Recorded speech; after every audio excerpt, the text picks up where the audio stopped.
ঢাকার গুলশানের উঁচু মিনারের ছায়ায়, যেখানে বিলাসবহুল জীবনের স্পন্দন প্রতিটি গলিতে ছড়িয়ে থাকে, সেখানে জন্মেছিলেন মণি খন্দকার। তার রূপ ছিল যেন কোনো বলিউড তারকার ফর্সা মুখের অবয়ব, তবে তার চেয়েও বেশি মার্জিত।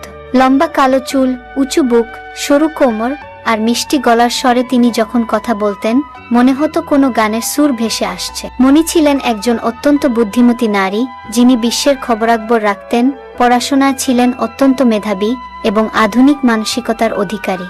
তার বাবা ছিলেন গুলশানের একজন নামকরা ব্যবসায়ী, আর তিনিও ছিলেন তার গর্ব। মাত্র 9 বছর বয়সে মণির বিয়ে হয় সুমন খন্দকারের সঙ্গে, যিনি ছিলেন গুলশানের আরেক বিশিষ্ট ব্যবসায়ী পরিবারের ছেলে। সুমন ছিলেন সুদর্শন, সুপুরুষ এবং তার বউয়ের প্রতি অগাধ ভালোবাসা ছিল।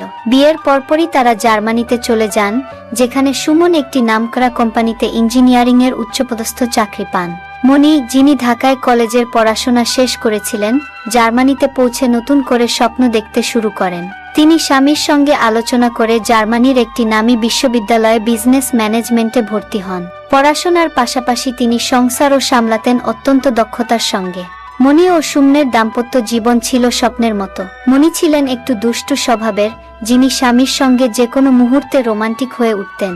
তার এই দুষ্টুমি কখনো কখনো হাস্যকর পরিস্থিতির জন্ম দিত, যেমন ডিনার টেবিলে বসে সুমনের হাত ধরে আদর করা বা রান্নাঘরে কাজ করতে করতে সুমনের গা। তবে তিনি সবসময় সীমার মধ্যে থাকতেন, যাতে তাদের রোমান্টিকতা কখনো অস্বস্তিকর না হয়। জার্মানির উন্মুক্ত সংস্কৃতিতে মণি নিজেকে মানিয়ে নিয়েছিলেন। তিনি পশ্চিমা পোশাক পরতেন, ঢিলেঢালা টপ, জিন্স বা মাঝে মাঝে হালকা ড্রেস। তার এই আধুনিকতা তাকে আরো আকর্ষণীয় করে তুলেছিল। 1-1.5 বছর পর তাদের জীবনে আসে এক ফুটফুটে ছেলে, শুভ খন্দকার। শুভ ছিল তাদের জীবনের আলো। মণি ও সুমন তাকে রাজকীয়ভাবে বড় করতে শুরু করেন। মণি, যিনি তখনও বিশ্ববিদ্যালয়ে পড়াশোনা করছিলেন, কখনো কখনো শুভকে কোলে নিয়ে ক্লাসে যেতেন। ব্যস্ততার সময় শুভকে বেবিসিটারের কাছে রাখতেন, কিন্তু তার মন পড়ে থাকা ছেলের কাছে। শুভ বড় হতে থাকে, আর মণি ও সুমনের জীবন হয়ে ওঠে আরো রঙিন। শুভ যখন ছোট ছিল, সে মায়ের সঙ্গে ঘুমাত। ঘুমের ঘোরে সে মণির উপর পা তুলে দিত, মাকে কোলবালিশ ভাব। মণি এতে হাসতেন, আর ছেলের এই নিষ্পাপ আচরণে তার মন ভরে যেত। শুভ যখন কৈশোরে পা দেয়, তখনও সে মাঝে মাঝে মায়ের সঙ্গে ঘুমাত। মণি এতে কোনো অস্বস্তি বোধ করতেন না। তিনি ছিলেন অত্যন্ত উন্মুক্ত মনের মানুষ, যিনি ছেলের সঙ্গে বন্ধুর মতো সম্পর্ক গড়ে তুলেছিলেন। শুভ মায়ের সঙ্গে খুব ফ্রি ছিল। সে মাঝে মাঝে ট্রাউজার বা স্টাইলিশ স্যান্ডো গেঞ্জি পরে বাড়িতে ঘুরত, আর মণিও পশ্চিমা পোশাকে স্বচ্ছন্দ ছিলেন। তবে শুভর একটি অভ্যাস ছিল, যা মণিকে প্রথমে বিরক্ত করত। শুভ বাথরুমে গিয়ে ফ্লাশ করতে ভুলে যেত। প্রথম মণি তাকে বকতেন, বলতেন, শুভ, তুমি কেন এটা করো? ফ্লাশ করা তো অভ্যাসের ব্যাপার। কিন্তু শুভর এই অভ্যাস কিছুতেই যাচ্ছিল না। আস্তে আস্তে মণি এই ব্যাপারটাকে অন্যভাবে দেখতে শুরু করেন। বাথরুমে ঢুকে শুভর ফ্লাশ না করা কোমর দেখে তিনি প্রথমে নাক কুঁচকাতেন, কিন্তু কেন জানি না, তার মনে হতো এটা তার ছেলের একটা নিষ্পাপ অভ্যাস।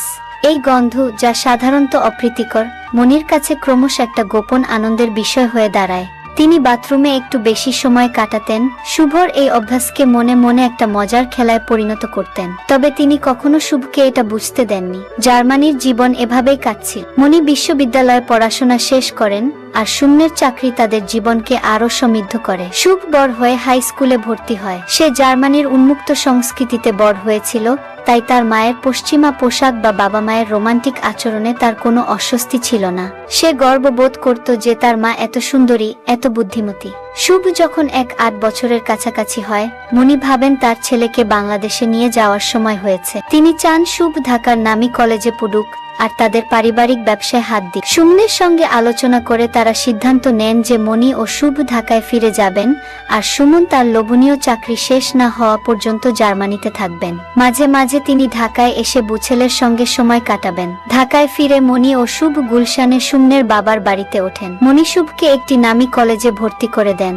তিনি নিজেও তার ও সুমনের পারিবারিক ব্যবসায় মনোযোগ দেন, এবং তার বুদ্ধিমত্তা ও দক্ষতায় ব্যবসাটি দ্রুত উন্নতি করে। শুভ কলেজে পড়াশোনার পাশাপাশি মায়ের সঙ্গে সময় কাটায়। তারা একসঙ্গে শপিং এ যায়, ভিডিও কলে সুমনের সঙ্গে কথা বলে, আর মণি শুভকে পড়াশোনায় সাহায্য করেন। তিনি শুভকে প্রযুক্তি, ভবিষ্যৎ, এমনকি সংবেদনশীল বিষয় যেমন নারী দেশের শারীরিক গঠন বা সম্পর্ক নিয়ে খোলামেলা আলোচনা করেন। মণি চান শুভ যেন একজন সচেতন ও শিক্ষিত যুবক হয়ে ওঠে। তবে শুভর সেই পুরনো অভ্যাস, বাথরুমে ফ্লাশ না করা, ঢাকায় এসেও থেকে যায়।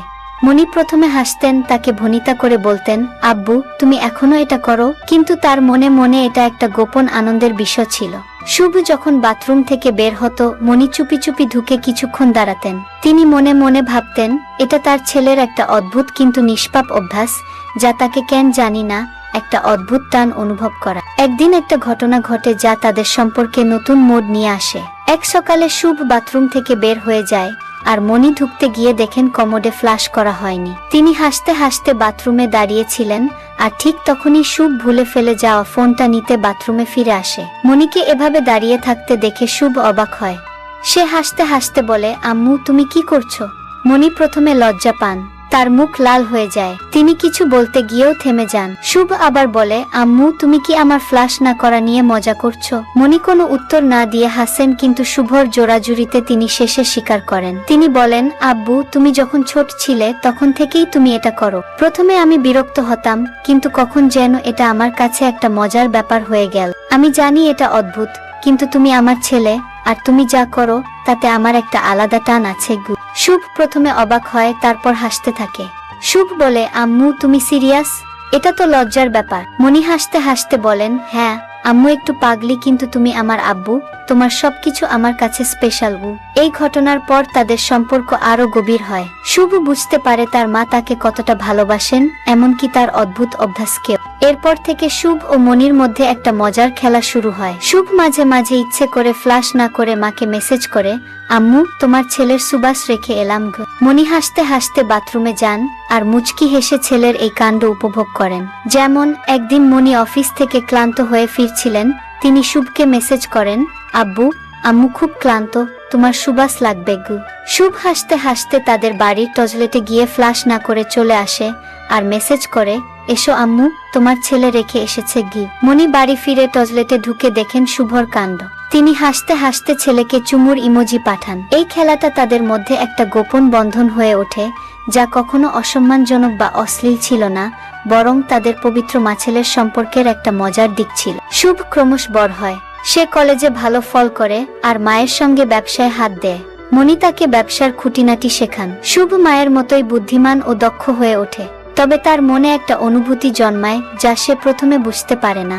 সে লক্ষ্য করে তার মা যখন বাবার সঙ্গে রোমান্টিক হন, তখন তার মনে একটা অদ্ভুত টান অনুভব হয়। সে মায়ের সৌন্দর্য, বুদ্ধিমত্তা আর আধুনিকতায় মুগ্ধ হয়। একদিন শুভ মাকে বলে, আম্মু তুমি এত সুন্দরী, এত ইন্টেলিজেন্ট, আমার মনে হয় আমি তোমার মতো কাউকে কখনো ভালোবাসতে পারবো না গি। মনি প্রথমে হাসেন, ভাবেন এটা ছেলের মায়ের প্রতি স্বাভাবিক ভালোবাসা। তিনি বলেন, আব্বু তুমি এখনো ছোট, সামনে অনেক মেয়ে আসবে যারা তোমার জীবনের সঙ্গী হবে।